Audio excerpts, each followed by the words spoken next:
Bah, j'aime pas quand tu dis conneries. Non, mais je t'aime bien, mais j'aime pas quand là tu dis des conneries. Là, tu dis des vraies conneries quand même. Mais je ne dis pas de conneries.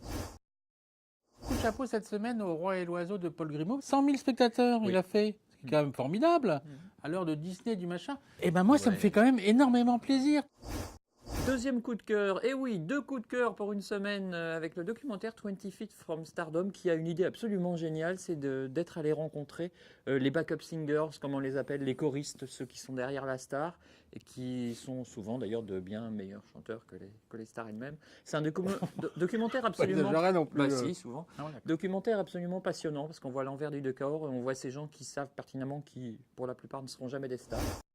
Film de la semaine, Zoulou de Jérôme Salle, l'adaptation d'un polar noir et brûlant de Caril Ferret qui se passe en Afrique du Sud, histoire de 2 flics, un noir un peu meurtri par les années de l'apartheid évidemment, et un jeune chien fou rentre dedans, qui enquête sur un meurtre et qui petit à petit vont mettre le doigt dans une histoire beaucoup plus sombre liée au passé de l'Afrique du Sud.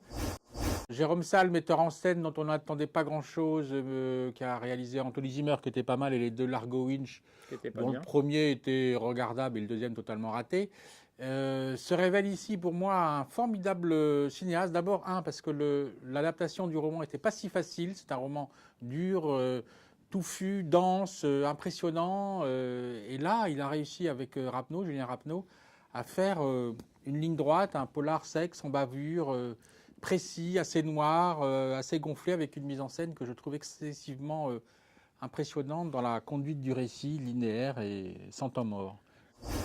C'est un mauvais épisode de NCIS. Alors oui, c'est extrêmement bien réalisé.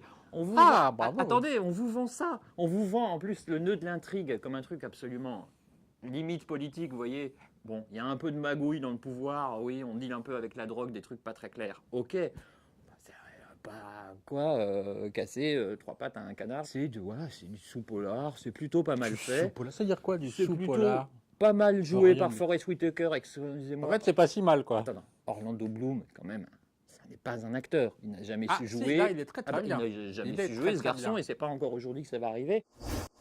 J'aime pas comme ça. Donne-lui d'un autre qu'on se marre un peu. 4. Sur 5 4 sur 5, c'est une bonne note, remarque. 10. Ou alors 8.